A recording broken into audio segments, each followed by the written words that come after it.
I am Jack Hetzel. I was born November the 18th, 1921, and now I'm 101 years of age. I started my military career on August the 18th, 1941.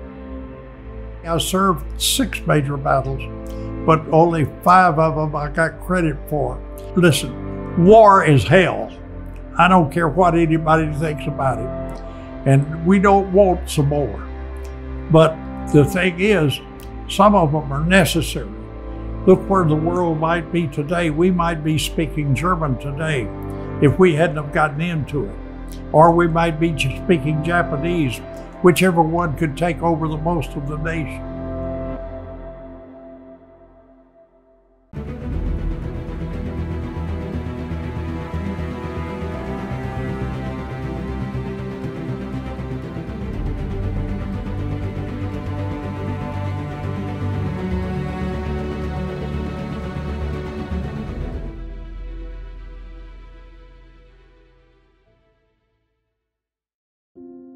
I felt like it was a duty.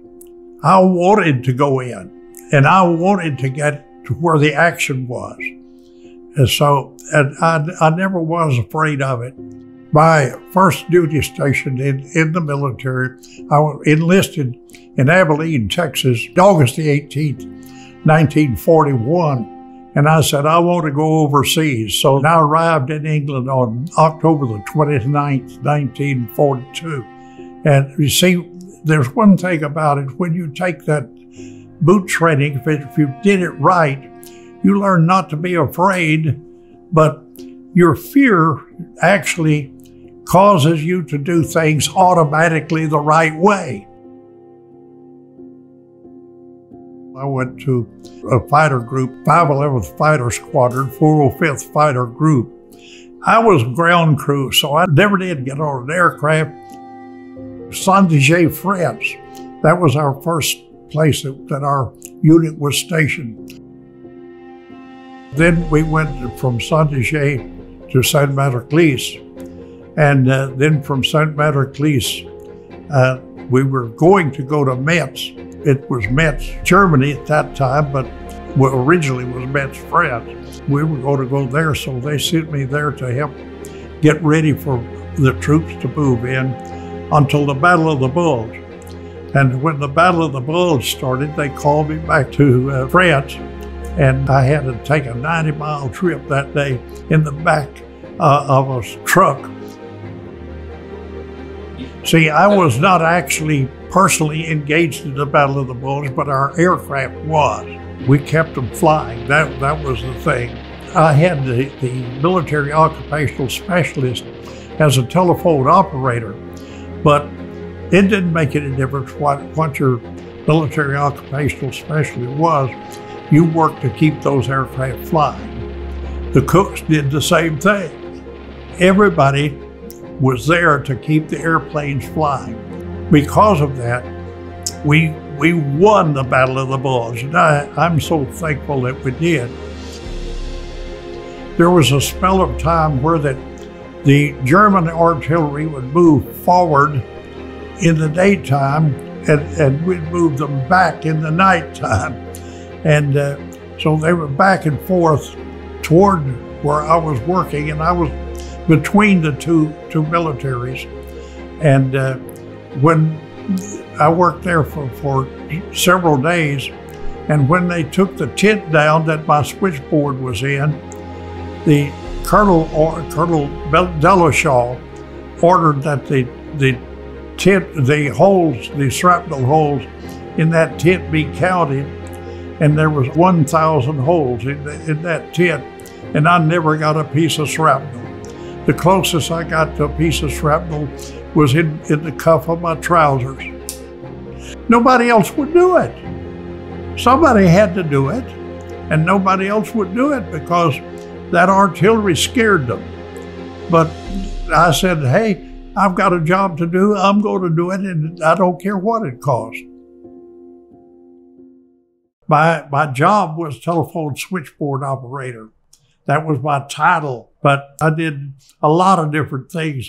I served 6 major battles, but only 5 of them I got credit for. The Battle of Britain was the first one. Normandy, the Battle of St. Lo, Battle of the Cross of France, the Bulge. I was included in these battles, but I was helping the aircraft could get ready to fly. And I did go to the front lines one day. Of course, I didn't get into the battle because the EMPs stopped me. And they said, "See those people walking out there?" And I said, "Oh, yeah." He said, "Those are Germans." And we had to cross a bridge to get there.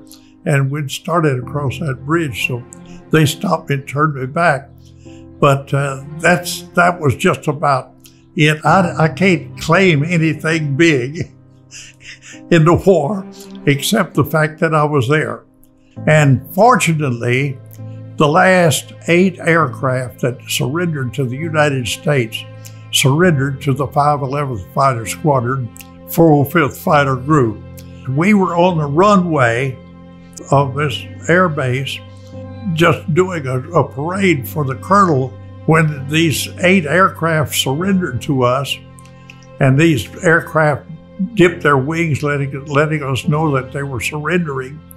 So they came in and surrendered to 511th Fighter Squadron, 405th Fighter Group. They were Germans. They'd come from this east. They didn't want the Russians to take them. See, if the Russians had taken them, they might just kill them.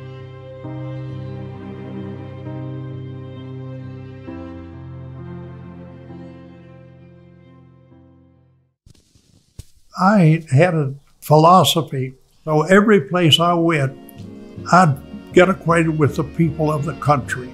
At the end of the war, we were told not to fraternize with the Germans, but I did. I wanted to know what Germans' life was like. I would go to their homes and stuff like that, even though I was AWL when I did it.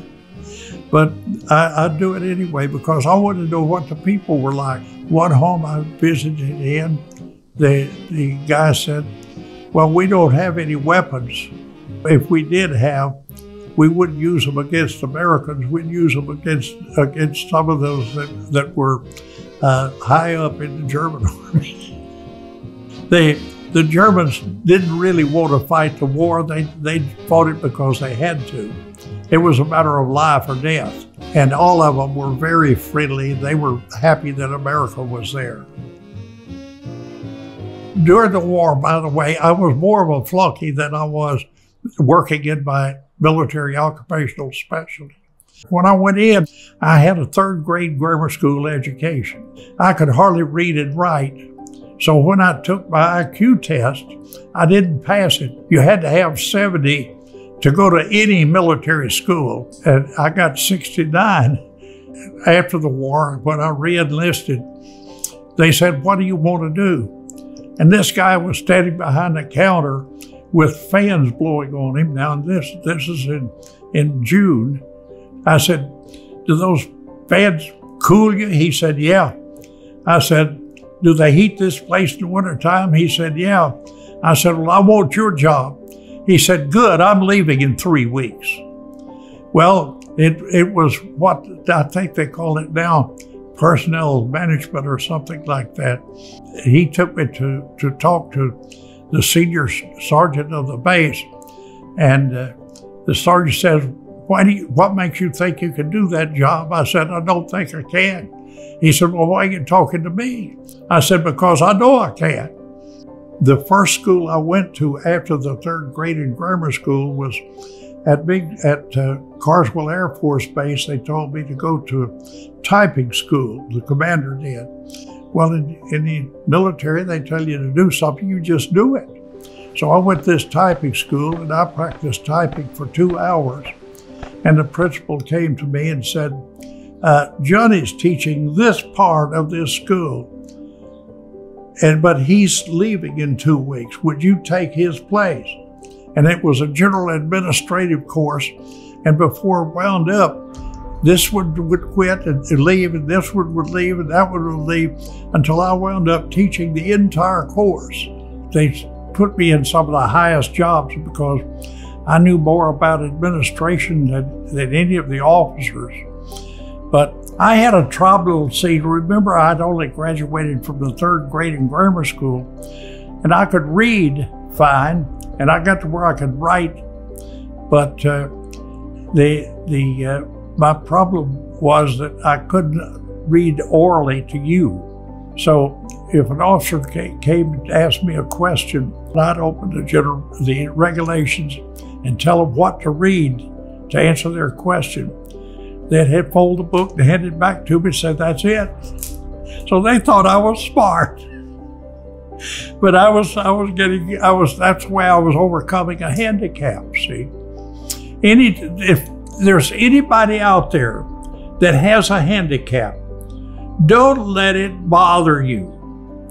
See, I had an handicap on education, but when I was asked to teach, that was my first education.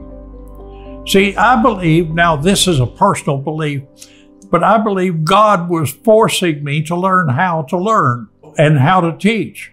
My last few years in the military, I served in high offices, usually at 7th Army headquarters in Germany, then 8th Army in Korea.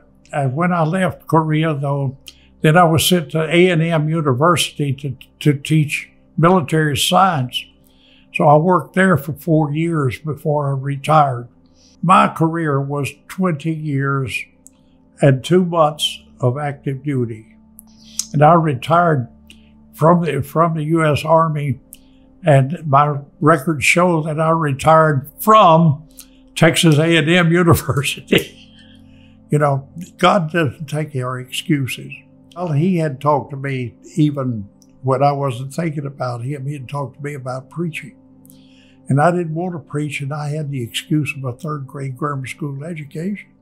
He had prepared me through these teaching positions in the military for the ministry, and I didn't know it.